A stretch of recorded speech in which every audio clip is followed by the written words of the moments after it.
ನನ್ನ ಅಪ್ಪ ಯಾರಿಗೆ ನೋಡಿ ಎಂತ ಅಂತ 50 ಲಕ್ಷ ರೂಪಾಯಿ ಮಾತಾಡ್ತಿದ್ದಾರಲ್ಲ, ಇವರು ಹೊಡೆಯೋ ಮಾತನ್ನು ಮಾತಾಡ್ತಾ ಇದ್ದಾರೆ, ನಾನು ಒಂದು ಮಾಡುವ ಮಾತನ್ನು ಮಾತಾಡ್ತಾ ಇದ್ದೇನೆ. 50 ಲಕ್ಷ ರೂಪಾಯಿ ನಾನು ಕೊಡ್ತೇನೆ, ಅವರ ಮಗನನ್ನು ನಮಿತನ ಮನೆಗೆ ಮನೆಯಡಿಯಾಗಿ ಕಳಿಸಿ, ಮದುವೆ ಮಾಡಿಸಿ. ಇವತ್ತು ಪೂಜಾ ಇಲ್ಲಿ ಮಾಸ್ಕ್ ಹಾಕ್ಲಿಲ್ಲ, ಇನ್ನು ಮುಂದೆ ಪೂಜಾ ಮಾಸ್ಕ್ ಹಾಕುದಿಲ್ಲ.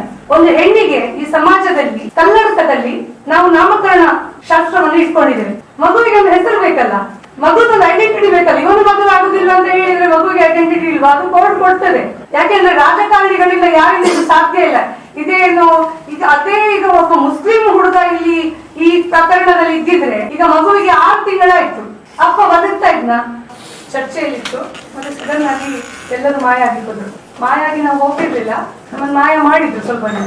ಯಾಕೆಂದ್ರೆ ಅವರು ನಮ್ಮ ಹತ್ರ ಏನ್ ಹೇಳಿದ್ರು ಅಂದ್ರೆ, ಹೋರಾಟ ಪ್ರೆಸ್ ಮಾಡೋದಾಗ್ಲಿ ಅದೆಲ್ಲ ನೀವು ಮಾಡ್ಲಿಕ್ಕೆ ಹೋಗ್ಬೇಡಿ, ಯಾಕೆಂದ್ರೆ ಇದು 2 ಕುಟುಂಬದ ಪ್ರಶ್ನೆ. ಆ ಹುಡುಗ ಒಪ್ಪಿ ಮದುವೆ ಆಗಬಹುದು ಅಂತ ಹೇಳುವ ಮಾತನ್ನ ನನ್ನ ಹತ್ರ ಹೇಳಿದ್ರು. ಲಾಸ್ಟ್ ಟೈಮ್ ನಾನೊಂದು ಪ್ರೆಸ್ ಅನ್ನು ಮಾಡಿದ್ದೆ ಕೇಸಿಗೆ ಸಂಬಂಧಪಟ್ಟಾಗಿ. ಇಮಿಡಿಯೇಟ್ ಆಗಿ ಕೃಷ್ಣ ಜೆ ರಾವ್ ಯಾರಿದ್ದಾನೆ, ಅವನು ಅವನಮ್ಮ ನನ್ನ ಮೇಲೆ ಮತ್ತೆ ನಮಿತನ ಮೇಲೆ ಕಂಪ್ಲೇಂಟ್ ಅನ್ನು ಪೊಲೀಸ್ ಸ್ಟೇಷನ್ ಅಲ್ಲಿ ಮಾಡಿದ್ರು. ಅವರ ಮಾನ ಹರಾಜು ಹಾಕ್ತಾ ಇದ್ದೇವೆ ಅಂತ ಹೇಳಿ. ಮಾನ ಇಲ್ಲದವರದ್ದು ಮಾನ ಹರಾಜು ಹಾಕುವಂತದ್ದು ಏನು ವಿಷಯ ನಮ್ಗೆ ಕಾಣ್ತಾ ಇಲ್ಲ.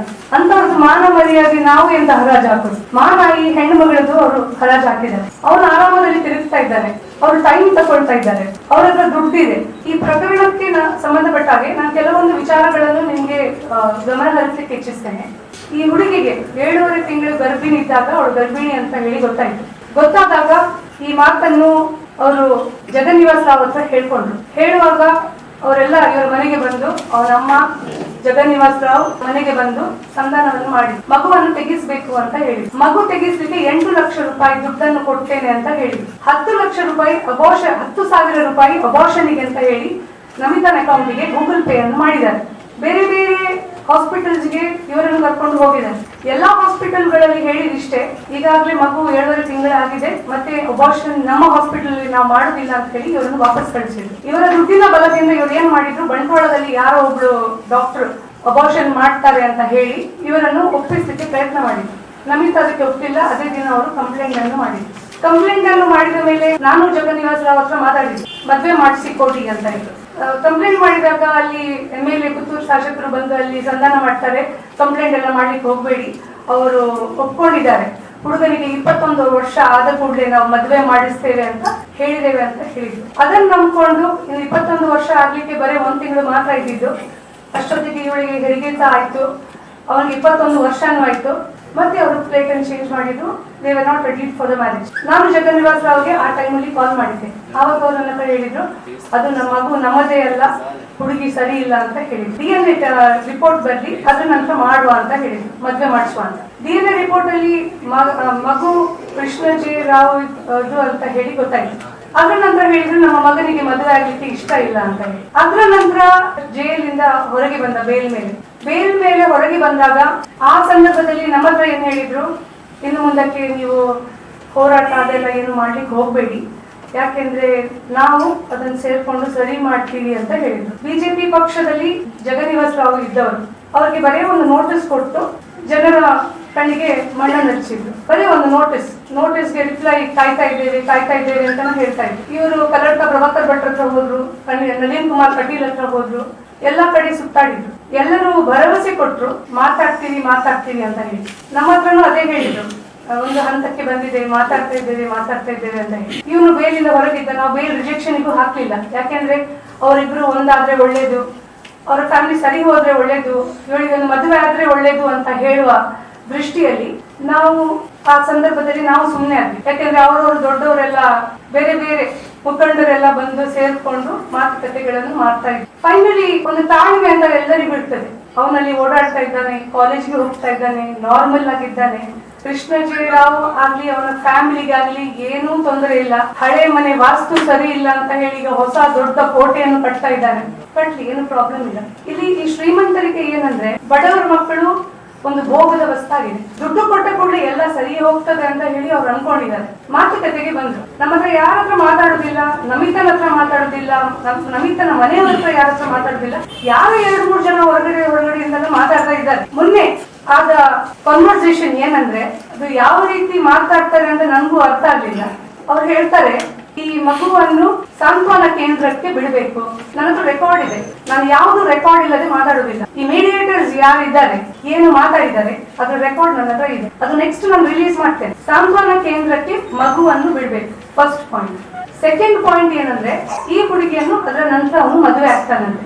ಥರ್ಡ್ ಪಾಯಿಂಟ್ ಏನಂದ್ರೆ, ಮದುವೆ ಆದ ಮೇಲೆ ಡೈವೋರ್ಸ್ ಕೊಡ್ತಾನಂತೆ ಇಮಿಡಿಯೇಟ್. 50 ಲಕ್ಷ ರೂಪಾಯಿ ಪರಿಹಾರ ಕೊಡ್ತಾನಂತೆ. ಅವನ ಕೇಸ್ ಅನ್ನು ಮದುವೆ ಆಗುವ ಮೊದಲು ಡಿಸ್ಪೋಸ್ ಮಾಡ್ಬೇಕಂತೆ. ಯಾವ ರೀತಿಯ ನ್ಯಾಯ ಅಂತ ಗೊತ್ತಿಲ್ಲ, ದುಡ್ಡು ಯಾರು ಕೇಳ್ತಾ ಇದ್ದಾರೆ ಅಂತಾನು ಗೊತ್ತಿಲ್ಲ. ನಮಿತನಿಗಾಗ್ಲಿ ಪೂಜೆಗಳಿಗಾಗ್ಲಿ ಅವರ ಕುಟುಂಬಕ್ಕೆ ಇವರ ಈ ದುಡ್ಡು ಅಗತ್ಯ ಇಲ್ಲ. 50 ಲಕ್ಷ 8 ಲಕ್ಷ ಮಗುವಿದು ವ್ಯಾಲ್ಯೂ ಅವ್ರ ಪ್ರಕಾರ. 50 ಲಕ್ಷ ಈಗ ಇವರಿಬ್ಬರದು ಈಗ ಇಷ್ಟೆಲ್ಲ ಹೋರಾಟ ಗಲಾಟೆ ಎಲ್ಲ ಆಗ್ತಾ ಇದೆ. 50 ಲಕ್ಷ ರೂಪಾಯಿ ಅವರು ಕೊಡ್ತಾರಂತೆ. ಈ ಸಂದರ್ಭದಲ್ಲಿ ನಾನೊಂದು ಮಾತನ್ನು ಹೇಳಿ, 50 ಲಕ್ಷ ರೂಪಾಯಿ ನಾನು ಕೃಷ್ಣ ಜಯರಾವ್ ಜಗನ್ನಿವಾಸ್ ರಾವ್ಗೆ ಕೊಡ್ತೇನೆ. ಮದುವೆ ಆಗಿ ನಮಿತನ ಮನೆಗೆ ಅವನು ಮನೆ ಅಡಿಯಾಗಿ ಬರ್ಲಿ. 50 ಲಕ್ಷ ರೂಪಾಯಿ ಮಾತಾಡ್ಬೇಕಲ್ಲ, ಇವರು ಹೊಡೆಯೋ ಮಾತನ್ನು ಮಾತಾಡ್ತಾ ಇದ್ದಾರೆ, ನಾನು ಒಂದು ಮಾಡುವ ಮಾತನ್ನು ಮಾತಾಡ್ತಾ ಇದ್ದೇನೆ. 50 ಲಕ್ಷ ರೂಪಾಯಿ ನಾನು ಕೊಡ್ತೇನೆ. ಅವರ ಮಗನನ್ನು ನಮಿತನ ಮನೆಗೆ ಮನೆ ಅಡಿಯಾಗಿ ಕಳಿಸಿ, ಮದುವೆ ಮಾಡಿಸಿ. ಇವತ್ತು ಪೂಜಾ ಇಲ್ಲಿ ಮಾಸ್ಕ್ ಹಾಕ್ಲಿಲ್ಲ, ಇನ್ನು ಮುಂದೆ ಪೂಜಾ ಮಾಸ್ಕ್ ಹಾಕುದಿಲ್ಲ. ಒಂದು ಹೆಣ್ಣಿಗೆ ಈ ಸಮಾಜದಲ್ಲಿ ಬದುಕುವ ಹಕ್ಕಿದೆ. ಕಾನೂನು ರೀತಿಯಾಗಿ ಏನೆಲ್ಲ ಆಗಬೇಕು ಅದು ಖಂಡಿತ ಹಾಗೆ ಆಗ್ತದೆ. ಆದ್ರೆ ಸಾಮಾಜಿಕ ನ್ಯಾಯ ಅಂತ ಹೇಳುವಂತದ್ದು ಒಂದಿದೆ, ಸಾಮಾಜಿಕ ನ್ಯಾಯ ಅನ್ನೋದು ಒಂದಿದೆ. ಕಾನೂನಲ್ಲಿ ಏನಾಗ್ತದೆ ಅಂತ ನಾನು ನಿಮ್ಗೆ ಹೇಳ್ತೇನೆ. ನೆಕ್ಸ್ಟ್ ಈಗ ನಮ್ಮ ಮೇಲೆ ಸ್ಟೇ ತರಬಹುದು, ನಾವಿನ್ ಮುಂದೆ ಮಾತಾಡಬಾರ್ದಂತೆ. ನಾನು ಜೈಲು ಹೋಗ್ಲಿಕ್ಕೂ ರೆಡಿ, ನಮಿತಾನು ರೆಡಿ, ಪೂಜಾ ಸಹ ರೆಡಿ. ಲೈಫ್ ಅವ್ರದ್ದು ಬರ್ಬಾದಾಗಿ ಆಗಿದೆ, ಅವರೊಟ್ಟಿಗೆ ನಾವು ನಿಲ್ಬೇಕಷ್ಟೇ. ನಾನ್ ಹೇಳ್ತೇನೆ, ಸ್ಟೇಟ್ ಅಂದ್ರೆ ಹೇಗೆ ವೇಕೇಟ್ ಮಾಡ್ಬೇಕು ಅಂತಾನು ಗೊತ್ತಿದೆ. ಈಗ ಮದುವೆ ಆಗುದಿಲ್ಲಲ್ಲ, ಬೇಲ್ ಕ್ಯಾನ್ಸಲ್ ಮಾಡ್ತೇವೆ. ಸೆಕೆಂಡ್ ಸ್ಟೆಪ್ ಎಲ್ಲ ಕಡೆ ಹೇಳ್ತಾರೆ, ಹಿಂದೂಗಳು ಮಕ್ಕಳು ಮಾಡಿ ಅಂತ. ಅವ್ರು ಇದನ್ನ ಹೇಳಿಲ್ಲ, ಮದುವೆ ಆಗಿ ಮಕ್ಕಳು ಮಾಡಿ ಅಂತ ಹೇಳಿಲ್ಲ.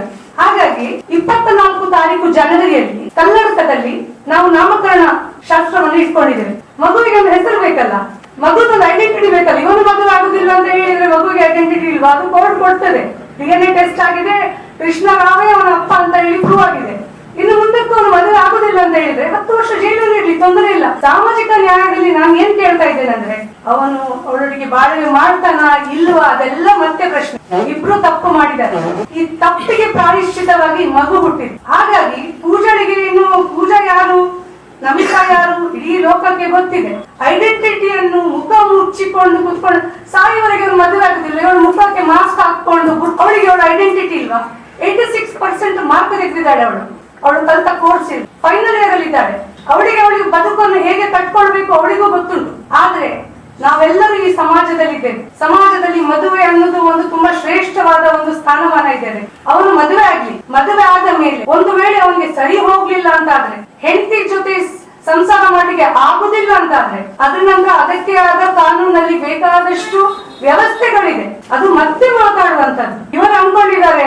ಹಾಗಾಗಿ ಈಗ ಇಲ್ಲಿವರೆಗೆ ಗುತ್ತಿಗೆವರೆಗೆ ಬಂದಿದೆ. ಅದಕ್ಕೆ ಇವತ್ತು 50 ಲಕ್ಷದ ವಿಷಯ ಮಾತಾಡ್ತಾ ಇದ್ದಾನೆ ಅವನು.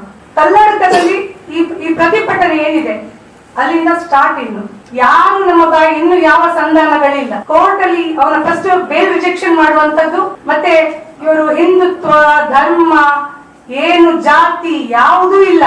ನಾನು ಈ ಪ್ರೆಸ್ ಮೂಲಕ ಇಷ್ಟೇ ಕೇಳ್ಕೊಳ್ಳೋದು, ತುಳುನಾಡಿನಲ್ಲಿದ್ದ ಎಲ್ಲಾ ಜನರು, ಹಿಂದೂ ಮುಸ್ಲಿಂ ಕ್ರೈಸ್ತರು ಜೈನರು ಯಾರೆಲ್ಲ ಈ ಊರಿಗೆ ಸಂಬಂಧಪಟ್ಟವರಿದ್ದಾರೆ, ದಯವಿಟ್ಟು ಈ ಹೆಣ್ಣುಮಗಳೊಟ್ಟಿಗೆ ನಿಲ್ಲಿ. ನಿಮ್ಮ ದುಡ್ಡು ನಮ್ಗೆ ಬೇಡ, ನಿಮ್ಮ ಬೆಂಬಲ ಸಪೋರ್ಟ್ ಬೇಕು. ಯಾಕೆಂದ್ರೆ ರಾಜಕಾರಣಿಗಳಿಂದ ಯಾರಿಂದ ಇದು ಸಾಧ್ಯ ಇಲ್ಲ. ಅದೇ ಈಗ ಒಬ್ಬ ಮುಸ್ಲಿಂ ಹುಡುಗ ಇಲ್ಲಿ ಈ ಪ್ರಕರಣದಲ್ಲಿ ಇದ್ದಿದ್ರೆ ಈಗ ಮಗುವಿಗೆ 6 ತಿಂಗಳಾಯ್ತು. ಅಪ್ಪ ಬದುಕ್ತಾ ಇದ್ನ, ಇವ್ರು ಬಿಡ್ತಾ ಇದ್ರ, ಏನೆಲ್ಲ ರಾಜಕೀಯ ಬಣ್ಣ ಕೊಡ್ತಾ ಇದ್ರು, ಏನೆಲ್ಲ ಗಲಾಟೆಗಳು ಮಾಡ್ತಾ ಇದ್ರು. ಅಷ್ಟೇ ಕೇಳಿದ್ರು, ಅವನು ನನ್ನ ಮದುವೆ ಆದ್ರೆ ಆಯ್ತು, ನನ್ನ ಮಗುಗೊಂದು ನಾನು ತಪ್ಪು ಮಾಡಿದ ನಾನು ಒಪ್ಪಿಕೊಳ್ತೇನೆ. ಆದ್ರೆ ಅವನು ನಂಬಿಸಿ ಇಷ್ಟು ಮೋಸ ಮಾಡ್ತಾರೆ ನಾನು ಯಾವ ಥಿಂಕ್ ಮಾಡಲಿಲ್ಲ. ಹಾಗೆ ಮೋಸ ಮಾಡ್ತಿದ್ದೆ, ನಾನು ಫ್ರೆಂಡ್ಶಿಪ್ ಸಹ ಮಾಡ್ತಿಲ್ಲ. ಈಗ ಆಗಿದೆ, ಆದ್ರೆ ಅವನು ಮದುವೆ ಆಗುದಿಲ್ಲ ಅಂತ ಹೇಳ್ತಿದ್ದಾನೆ. ನಂಗೆ ತುಂಬಾ ಸಾಕಾಗಿ ಹೋಗಿದೆ. ನಮ್ಮ ಮಗ ನೋಡೋಕೆ ನನಗೆ ತುಂಬಾ ಬೇಜಾರಾಗ್ತದೆ. ನನ್ನ ಅಪ್ಪ ಅಂತ ಕೇಳಿ ನೋಡಿ ಎಂತ ಅಂತ ಹೇಳಿ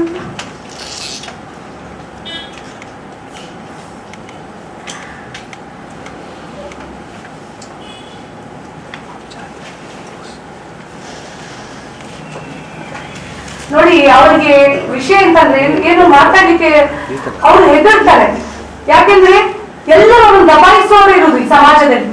ಮಾತಾಡ್ಬೇಡ, ಹೀಗೆ ಹೇಳು ಹಾಗೆ ಹೇಳು ಅಂತ.